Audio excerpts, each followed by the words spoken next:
So, this is your present, your current energy, mga kapiksi, no? Yung iba sa inyo, guys, nagsisikap kayo para umunlad, umasenso yung buhay nyo. Yun talaga yung focus ng energy nyo, whether it's upskilling your skills, mga kapiksi, pwedeng nagle-level up kayo ng kaalaman, ng skills nyo, nag-gather kayo ng mga information para matuto kayo.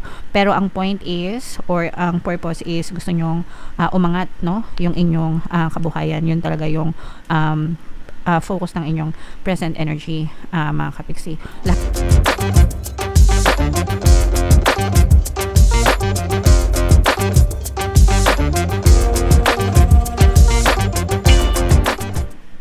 Hello guys, hello Cancer, welcome back to Pinoy Pixie Tarot. Ang pamagat ng episode natin for tonight is anong ganap sa buhay mo.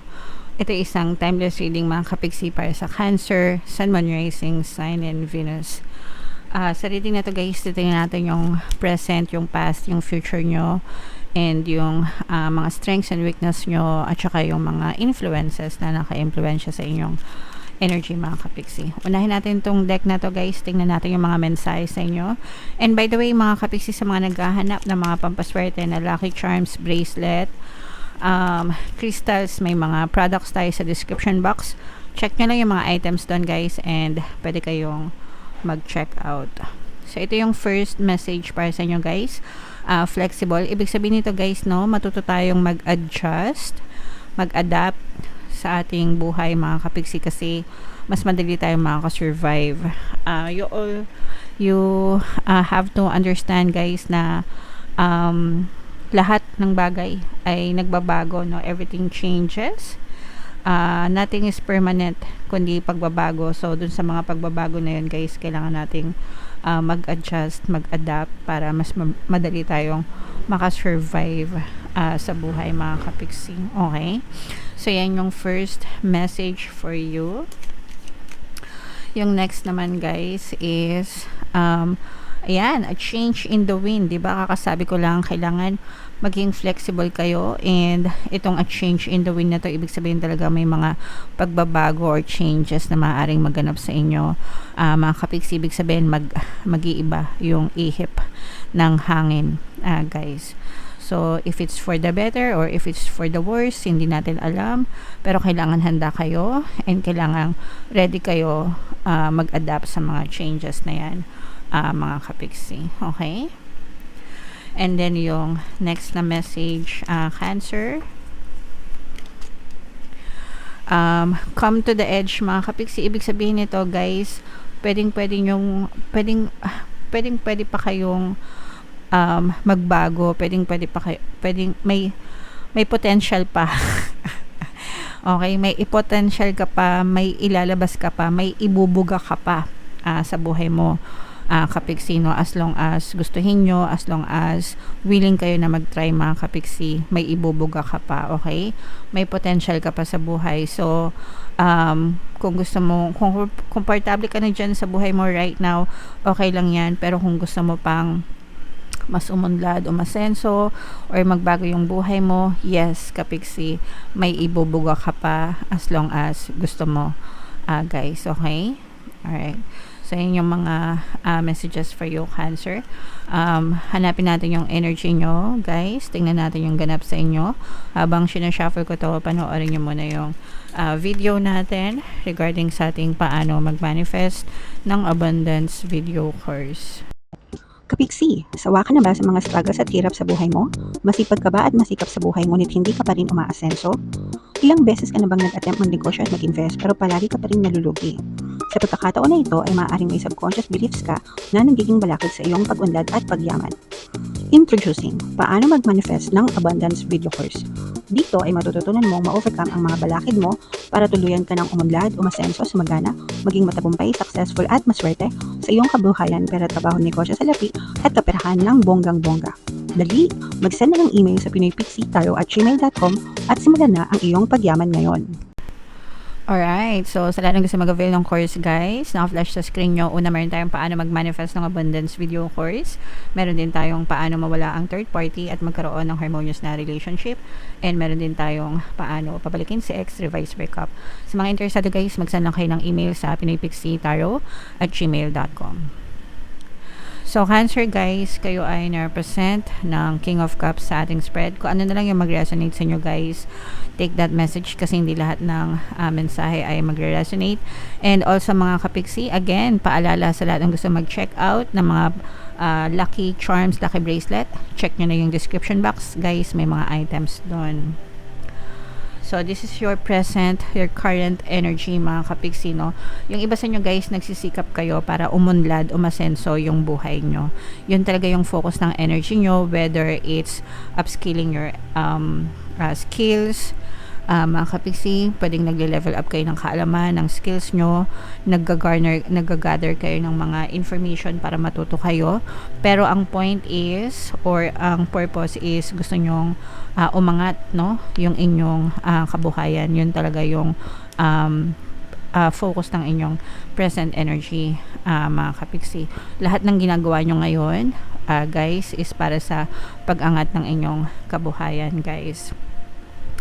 And ito naman yung greatest strength nyo, mga kapiksi. Hindi kayo takot na magsimula from scratch. Hindi kayo takot na magsimula kahit sa mababang level or whatever.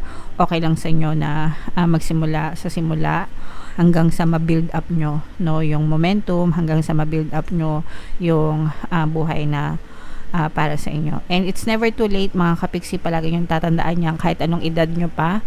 Mga kapiksi, merong mga success stories ng mga mayayaman, mga successful na tao, wealthy and famous, some of them matatanda na nung nagsimula sila, no? Age doesn't matter. 50s, 60s, 70s, diba?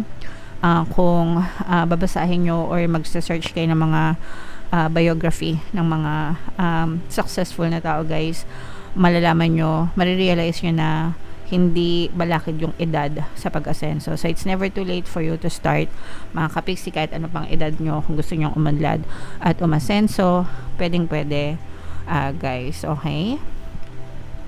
Ito naman yung weakness nyo, mga kapiksi. For some of you, sa sobrang dami ng gusto nyong gawin, parang na-overload kayo, mga kapiksi, no? Parang information overload. Sometimes kasi, meron talagang ganun, guys. Kahit ako, applicable sa akin to. Kasi ang dami kong gustong gawin. So, may mga taong gano'n na ang daming gustong gawin. Pero, di ba, mag-isa lang tayo. Isa lang yung katawang lupa natin. We can only do so much. Mga kapiksi, sometimes hindi kaya ng bandwidth. So, kailangan nyo lang i-prioritize kung ano yung mga importante talaga, mga kapiksi. Okay? Pero, yan yung isa sa mga weakness nyo, guys, na parang super dami.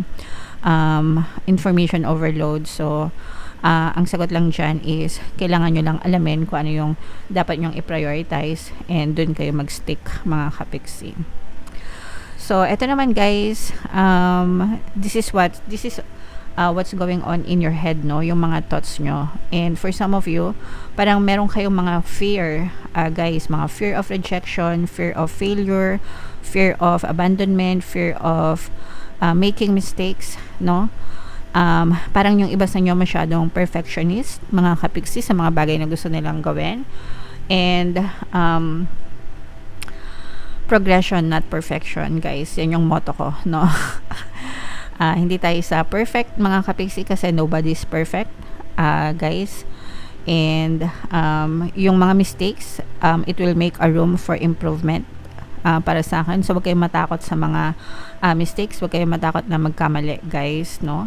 But, you have to learn from those, mga kapiksi. So, yun yung mga nasa thoughts nyo, guys. Medyo negative siya. So, kailangan nyo paglabanan yan. You have to tell yourself na everything will always work out for you. Ito naman, this is about your passion, creativity, and active. For some of you, guys, no, parang I'm sensing this is more of love, energy, mga kapiksi. For some of you, parang aside dito sa gusto nyong mag-level up yung buhay nyo, gusto nyo rin mag-level up yung love life nyo, mga kapiksi. Pwedeng yung iba sa inyo naka-experience ng emotional heartache or emotional pain in the past, and parang gusto nyo pa na magkaroon ulit kayo ng harmonious na relationship. And why not, mga kapiksi, as long as bibigyan mo ito ng space sa buhay mo, pwedeng guys, pwedeng mangyari yan kung gugustuhin nyo, mga kapiksi. And ito naman is yung practical approach nyo sa buhay, guys. For some of you, parang nagiging ano kayo, guys, no? Hindi naman sa selfish, mga kapigsi, pero parang nililimit nyo yung sarili nyo when it comes to other people. For some of you, pwedeng dahil din ito dito nga sa mga fear nyo, baka napagsamantalahan kayo dati, kaya ngayon parang medyo nagiging limited yung pagbibigay nyo sa ibang tao, nagiging limited yung gusto nyo, yung tinotolerate nyo from them. Parang you come first, no? Yun yung gusto nyo right now, na parang bago sila, ako muna, no? Kasi parang before, puro kayo sila, no? Bigay ng bigay, ganyan, to the point na yung iba sa inyo pwedeng kayo yung nawalan. So this time parang nagbabago na yung attitude nyo, na medyo nililimit nyo na. And there's nothing wrong with that, mga kapigsi, kasi we can only give so much din, di ba? Walang masama magbigay, pero sometimes naabuso, and kailangan din natin protektahan yung sarili natin. So okay lang yan, mga kapigsi.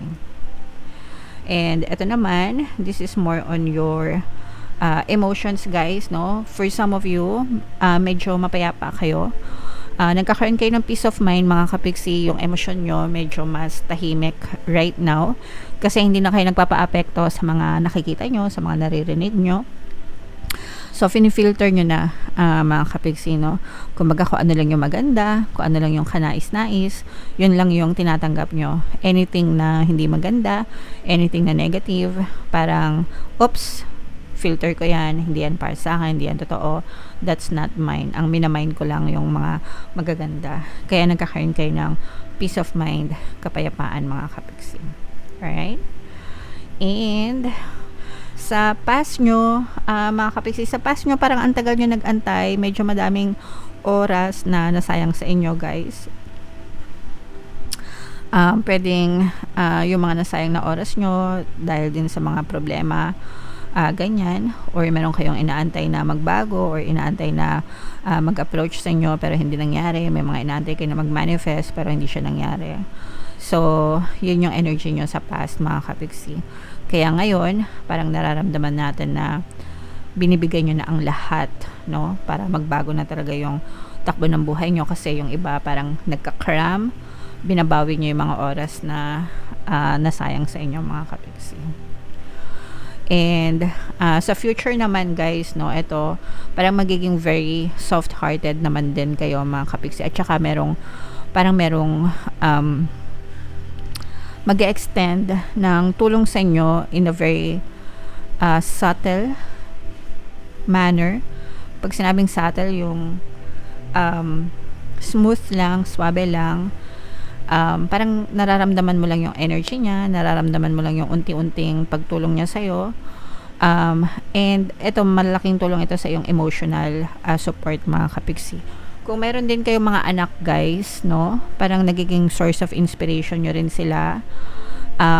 Or mga friends, ganyan, na younger than you.